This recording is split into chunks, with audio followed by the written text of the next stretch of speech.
Nurse ଦେଖାଯାଉଛନ୍ତି। ଚିର ଶୂନ୍ୟ ବବିରେ ହୁଦୁରେ ଆଜି କାହିଁକି ଦୁଃଖ ନରସିବା ଫୁଟି ଉଠୁଛି? ଯାହାର ନାମ ଶ୍ରବଣ ମାତ୍ରେ ଏ ଚତୁର୍ଦଶ ଭୁବନ ବିକମ୍ପିତ। ଦେବତା ଦାନବ ମାନବ ଯାହାର ଇଙ୍ଗିତ ମାତ୍ରକରେ ପରିଚାଳିତ। ତାଙ୍କର ପୁଣି ବିଷାଦର କାରଣ କଣ ମହାରାଜ? ଏ ସମସ୍ତ ବିଷୟରେ ଅବଗତ କରାଇ এই অধীনর সন্দেহ মোচন করিবে কি?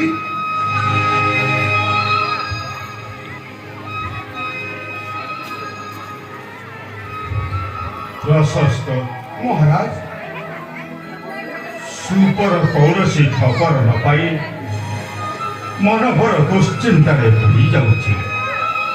ମୋର ଏକମାତ୍ର ଆଦରର ଅଲିଅଳି ଭଉଣୀ ତାର ରକ୍ଷଣାବେକ୍ଷଣ କରିବା ପାଇଁ ମହାବୀର ପ୍ରଧାନ ସେନାପତି ଖର ଦୂଷଣ ତ୍ରିଶିରାଙ୍କୁ ନ୍ୟସ୍ତ କରିଥିଲେ।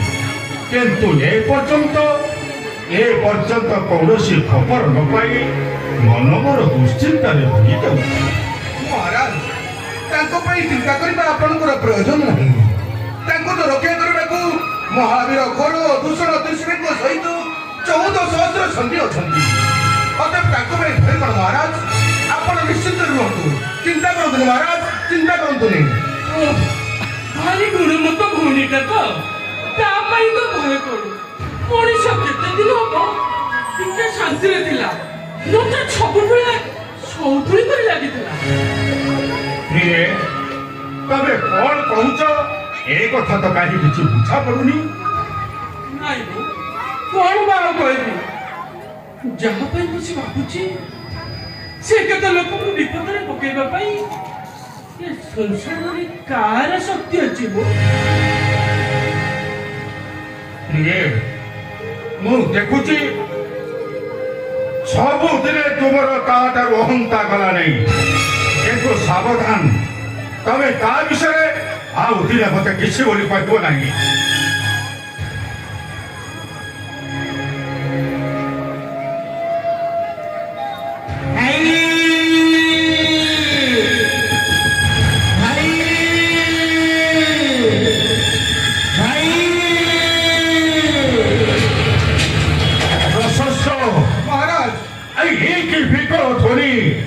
ये कंठ तमर सुपर कंठ परी सुना जाऊँगी।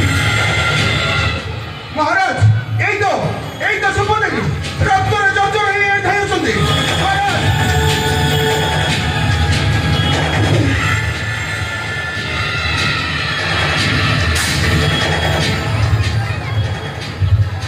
ତୁମପରି ଶବ୍ଦରେ ମୋର ଖାଉଥାଉ ଓହରାଟା କେତେ ଦୁଃଖ ମନରେ ଭାଇ। ଚାହୁଁଛି ଜହର ଖାଇ ମରିବି ଭାଇ, ଜହର ଖାଇ ମରିବି।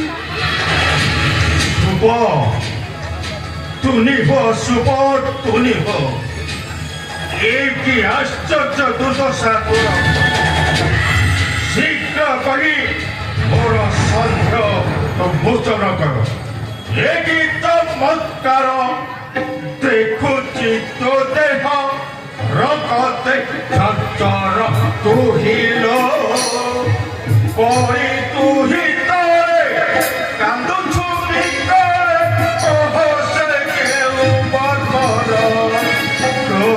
নাসাতে বিকো প্রান্ত করিয়াছি তো দিল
সঠিল খান তেরা গপ্পা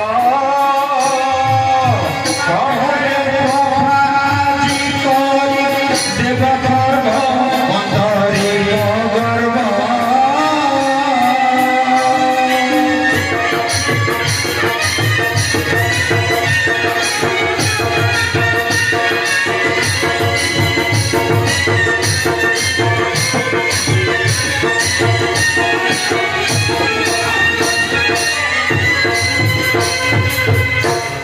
শুভ কেহু বর্বর দ্বারা তোর এ দুর্দশা ঘটিছি তো শীঘ্র করি মোর সন্ধ্যা উন্মোচন কর ଭାଇ ତୁମକୁ ସେ ଦୁଃଖର ଖବର ମୁଁ କ'ଣ କହିବି ଆଏ ଗୁଣା ମଣି କହିବେ ପୁଣି ମୋର ଅପମାନ ଭାଇ ମୋର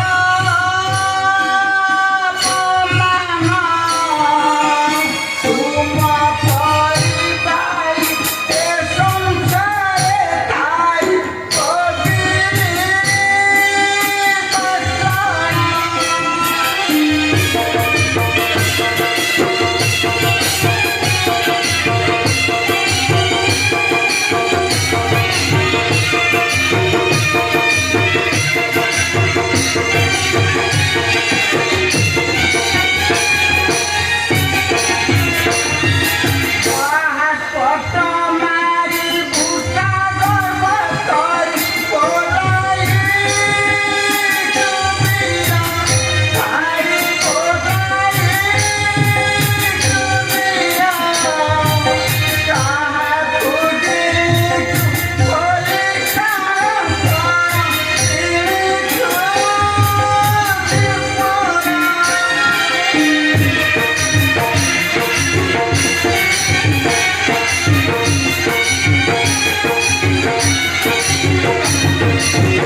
ତ୍ରିଭୁବନ ବିଦିତ ଭାଇ ଥାଉ ଥାଉ ଏପରି ଅପମାନ ଖାଇବା ଅପେକ୍ଷା ମୃତ୍ୟୁ ଶେଷ କର ଭାଇ, ମୃତ୍ୟୁ ଶେଷ କର। ଏ ସଂସାରରେ କାହାକୁ ଦେଖିଛୁ ବୋଲି ତୋର ଏତେ ଗର୍ବ, ତା ନଈରେ କର ଦୂଷଣ ତ୍ରିଚିର ସହିତ ମୋର ନାଶକ ନଚେତନ କରି ଛାଡ଼ି ଦେଇନଥାନ୍ତା ଭାଇ, ତୁମେ ଖବର ପାଇନଥାନ୍ତ। শুভ তু କଣ କହିଲୁ ସୁପରଖା?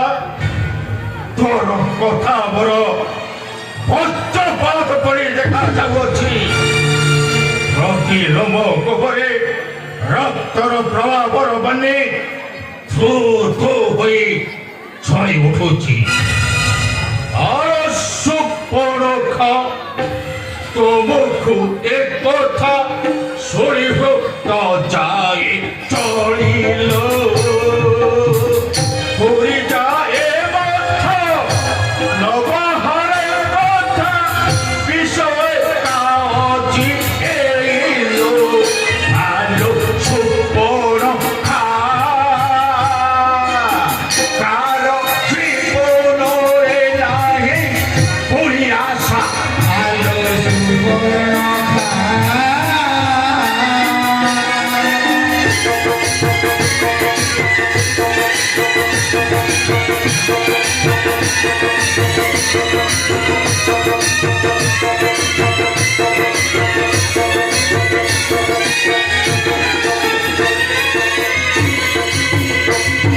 সূর্যে প্রতাপ নকরি বৃক্ষপ কাল মুখে কালি বলিল হরা হর পরে মুখে যাই শুনি পুরাই গেলা অঙ্গুলিল ভালো সুপরখা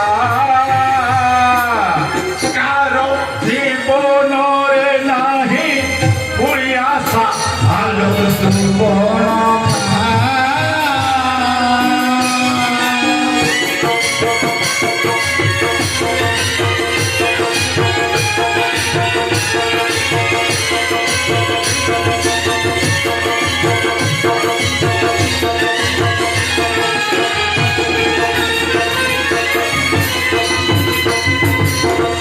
কত অশুভ তার ଏହି ଦୁର୍ପ ହୃଦୟ ଏଣେ ସମ୍ଭାଳିଲ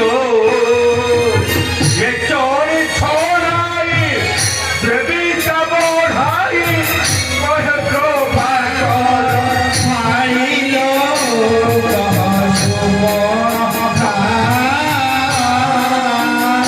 କାହା ଜୀବନରେ ନାହିଁ ଦରଜା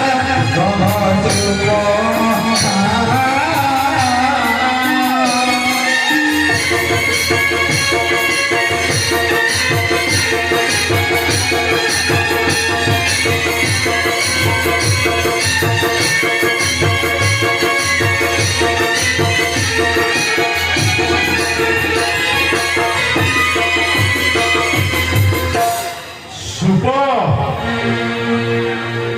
ତୋର କଥା ଶୁଣିଲା ମାତ୍ରକେ ମୋର ମୁଣ୍ଡ ଘୁରି ଯାଉଛି। ତ୍ରିଭୁବନରେ ଏପରି ବୀର କିଏ ଅଛି ଯେ ମୋର ବୀରତ୍ୱ ପ୍ରତାପକୁ ବୃକ୍ଷବନ କରି ତୋତେ ଏ ଦଶା ଦେଇଛି। ଜାଣି ଶୁଣି ସେ ବିଷୋଧର ସର୍ପ ହାତରେ ଉଚ୍ଛିର ଭର୍ତ୍ତି କରିଅଛି। କହ ସୁପ କିଏ ସେ ବିଗତ ସନ୍ନ୍ୟାସୀ? নাম দশরথ তেননাথ অযোধ্যারেশ্বর ভাই অযোধ্যারেশ্বর শ্রীরাম লক্ষ্মণ নাম বিচিত্র সবে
କଥା ଆଗରେ ଟେକାଇକି ନାରୀକୁ ଆଣିପାରିବୁ ତେବେ ମୋର ମାନ ରଖିବୁ ଭାଇ, ମାନ ରଖିବୁ।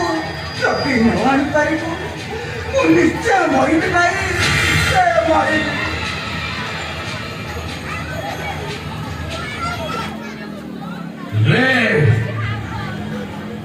রে রাজ্য বিতাড়িত খণ্ড সন্ন্যাসী, তু কଣ କରିଛ? ସାମାନ୍ୟ ନାରୀ ଲୋଭ ସହ ନ କରିପାରି ତୁ ମୋ ଭଉଣୀର ନାଶା କର୍ଣ୍ଣ ଛେଦନ କରି ଲଜ୍ଜା ଦେବା ଉଦ୍ଦେଶ୍ୟରେ ତୁ ମୋ ପାଖକୁ ପଠାଇ ଦେଇଛୁ। ଏ ଚତୁର୍ଦଶ ବ୍ରହ୍ମାଣ୍ଡରେ ତାହାର ଏପରି ଶକ୍ତି ଅଛି ଯେ ମୋ ଭଉଣୀର ନାଶା କର୍ଣ୍ଣ ଛେଦନ କରି ଲଜ୍ଜା ଦେବା ଉଦ୍ଦେଶ୍ୟରେ ସେ ମୋ ପାଖକୁ ପଠାଇ ଦେଇଛି।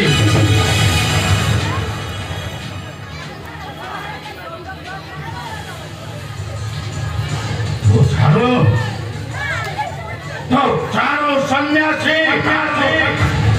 ତୁ କଣ କରିଛୁ?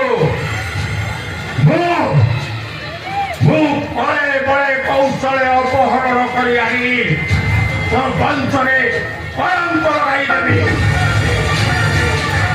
ପିତୃଦେବ, ଏ କି ଆଶ୍ଚର୍ଯ୍ୟ, ଏ କି ପ୍ରବଞ୍ଚନା!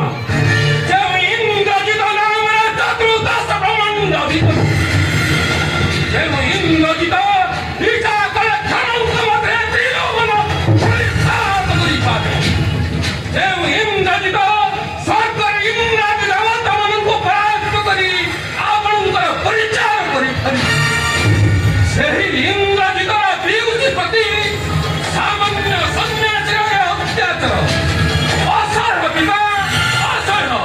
ଶୀଘ୍ର ଅନୁମତି ପ୍ରଦାନ କରନ୍ତୁ। ମୁଁ ଏହି କ୍ଷଣି ଯାଇ ସେ ଗର୍ବିତ ସନ୍ନ୍ୟାସୀର ଶିର ନିକଣ୍ଠିତ କରି ଶ୍ରୀଚରଣ ତଳେ ଉପହାର ଦେବି। ପିଉସୀ ପରି ଏପରି ଲକ୍ଷଣ, ଏ ଅକ୍ଷୟ ପ୍ରତି ଅତି ଅସହ୍ୟ।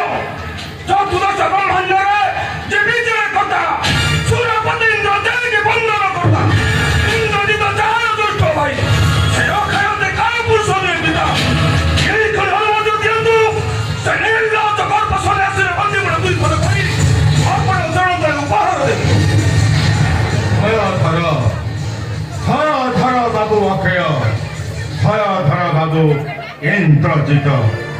ଆମ୍ଭ ମାନଙ୍କର ବିରୋଧ ଅବଗତ କରି ସୁଦ୍ଧା ଏକାକୀ ଖର ଦୂଷଣ ତିଶ୍ରାଙ୍କୁ ନ୍ୟସ୍ତ କରି ଏହି ପଞ୍ଚବଟୀ ଘରରେ ନ୍ୟସ୍ତ କରିଥିଲେ, କିନ୍ତୁ ସେ ମୋତେ ଲଜ୍ଜା ଦେବା ଉଦ୍ଦେଶ୍ୟରେ ସୁପର୍ଣ୍ଣକାର ନାଶା କର୍ଣ୍ଣ ଛେଦନ କରି ସେ ମୋ ପାଖକୁ ପଠାଇ ଦେଇଛି।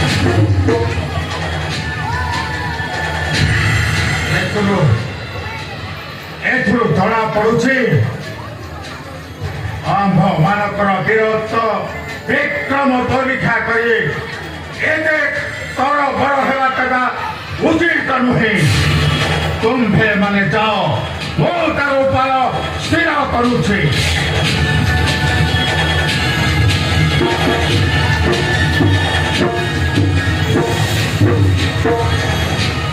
କାହାକୁ ମାରିବା ପାଇଁ ଯାଉଛନ୍ତି? ଆପଣ ଏଟା କହୁଛନ୍ତି ସେ କୌଣସି ଅନର୍ଥ ମୂଳ କାରଣ ନ ହୋଇଥିଲେ ସନ୍ଦେଶ ଏତେ ବଡ଼ କାଣ୍ଡ ଘଟାଇ ନଥାନ୍ତେ। ଆପଣ ଜିଜ୍ଞାସୁ ବିଚାର କରନ୍ତୁ, ଏ ଘୋର ହୁସାର ଘଟାରେ ଆଦୌ ପଡ଼ନ୍ତୁ ନାହିଁ। ତୁମେ ଯାଅ ରାଣୀ, ମୁଁ ସେ ଉପାୟ ସ୍ଥିର କରୁଛି।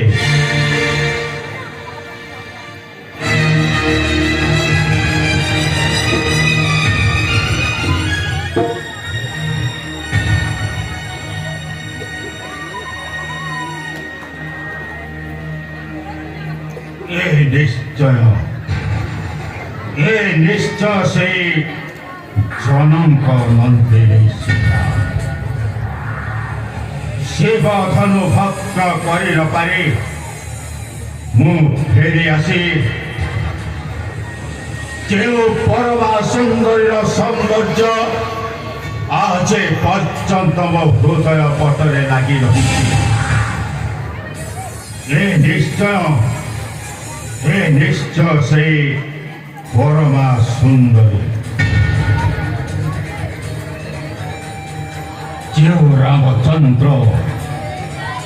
ଯେଉଁ ରାମଚନ୍ଦ୍ର ସେ ଦୁର୍ଦ୍ଦଣ୍ଡ ଶିବ ଧନୁ ଭଦ୍ର କରି ସେଇ ପରମା ସୁନ୍ଦରୀର ମୁଖ ମଣ୍ଡନ କରି ସେହି ଦଶରଥ ପୁତ୍ର ପିତୃ ସତ୍ୟ ପାଳନ କରି ଭାଇ ଓ ଭାରିତା ସହ ବନବାସୀ ଯେଉଁ ରାମ ଲକ୍ଷେ ରାଜାଙ୍କ ମୁଖରେ କାଳିମା ଲଗାଇ ସେ ଶିବ ଧନୁ ଭଦ୍ର କରି ସେ ସୁନ୍ଦରୀର ପାଣି ଗ୍ରହଣ କରିପାରିଛି। ତା ସମ୍ମୁଖରୁ ସେ ରମଣୀକୁ ଅପହରଣ କରି ଆଣିବା ଅର୍ଥ ସିଂହ ନିକଟରୁ ଶାବକକୁ ଛଡ଼େଇ ଆଣିବା। ଏହା କ'ଣ ସମ୍ଭବ କି? ମୁଁ ଏଥର କି ଉପାୟ କରିବି? ଆରେ ମୁଁ ଏ କ'ଣ ଭାବି ଯାଉଛି? ମୁଁ କ'ଣ ମୂର୍ଖ ନା ପାଗଳ? ଜାଣିଛି ପ୍ରଭୁ ତୁମ୍ଭେ କିଏ। ତୁମ୍ଭର ସେଇ ଅଭିଷେକ୍ତ ଚିର ଦାସ ଦ୍ୱାରା ବିଜୟୀ।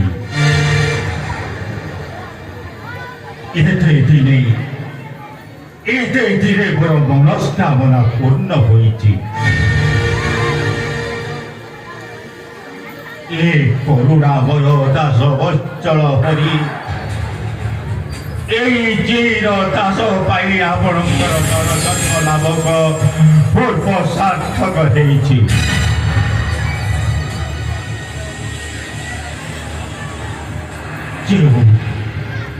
ଯେଉଁ ନିତ୍ୟ ସନାତନ ନାମଧାରୀ ଶୋକ ବ୍ୟାଧି ଆଜି ସେଇ ନିତ୍ୟ ସନାତନ ବିଜୟ ନାମଧାରୀ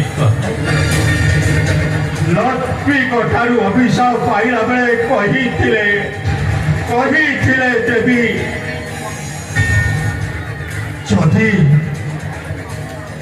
ଯଦି ମୋର ଭକ୍ତକୁ ଅଭିଶାପ ଦେଲ ତେବେ ନରଲୋକରେ ଜନ୍ମ ହୋଇ ତବେ ନଗର ବିଗ୍ରହଣ କର। କ'ଣ ମୁଁ ଭାବି ଯାଉଛି? କ'ଣ ଗୁଡ଼ାଏ ଭାବି ଯାଉଛି?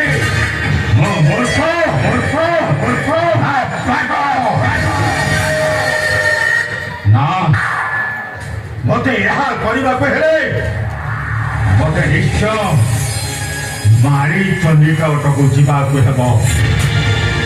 ସେ ଯେତେବେଳେ ଯେଉଁ ରୂପ ଇଚ୍ଛା କରେ ସେତେବେଳେ ସେ ରୂପ ସେ ମୋ ମତରେ ସେ ବିଚିତ୍ର ମାୟା ରୂପ ଧାରଣ କରି ସେହି ରାମ କୁଟୀର ନିକଟରେ ବିହାର କରୁ।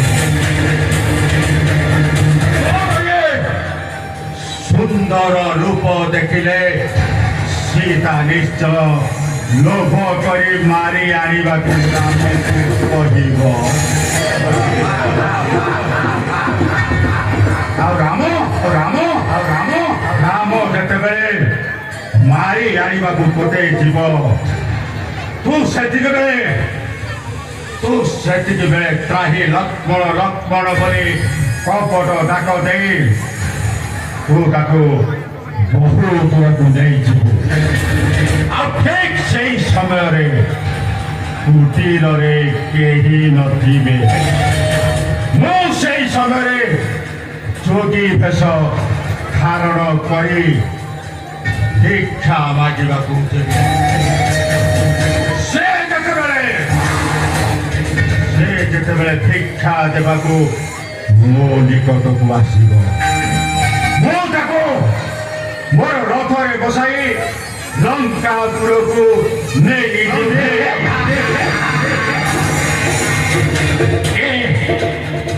ଠିକ୍ ଠିକ ଉପାୟ।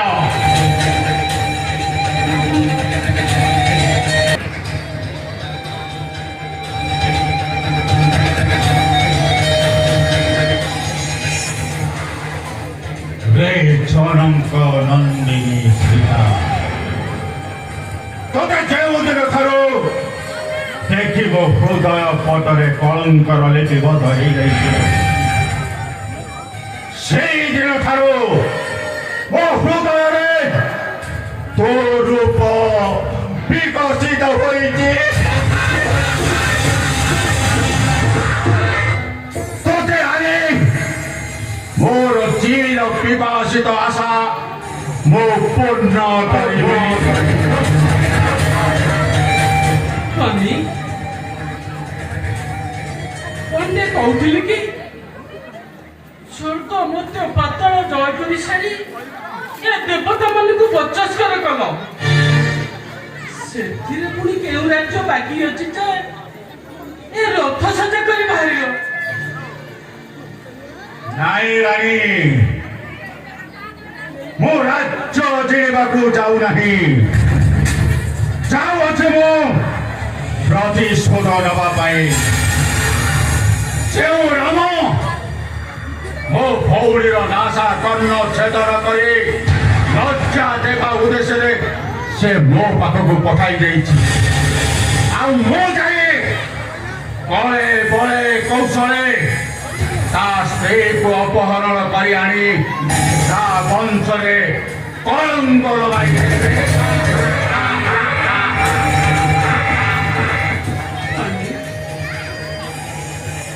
ସେ ଅଲକ୍ଷଣୀ କଳଙ୍କ ବୁଦ୍ଧିରେ ପଡ଼ି ଆଜି ସର୍ବନାଶ ଘଟାଇବାକୁ ଯାଉଛ। ଥରେ ମାତ୍ର ମୋ କଥା ରକ୍ଷା କରିବାକୁ ଚେଷ୍ଟା କର। ତୁମକୁ ଯେ ମନ୍ଦ ବିଧାତା ଦେଇଛି ସର୍ବନାଶ ଜାଣ। ଯେଉଁଦିନ ଜନକ ନନ୍ଦିନୀ ସୀତାଙ୍କୁ ଚୋରେଇ କରି ଆଣିଲ ସେଦିନ କହିଲ ପ୍ରଭୁ ରାମଚନ୍ଦ୍ର ମୋତେ ବିନାଶ କରିବ। ଏକଥା ଆପଣଙ୍କର ମନେ ପଡ଼ିବ ନାହିଁ ବୋଲି ମୁଁ ପ୍ରତିଦିନ ସକାଳେ ସୂଚାଇ ଦେଉଥିଲି।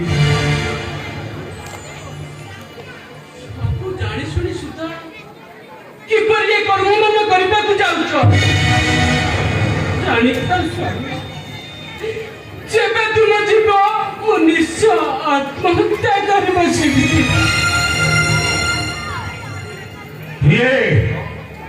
ନ ବୁଝି କାହିଁକି ତମେ ଅସ୍ଥିର ହୋଇ ପଡୁଛ? ତୁମେ ଏବେ ଯାଅ ମୁଁ ତାର ଉପାୟ ସ୍ଥିର କରୁଛି।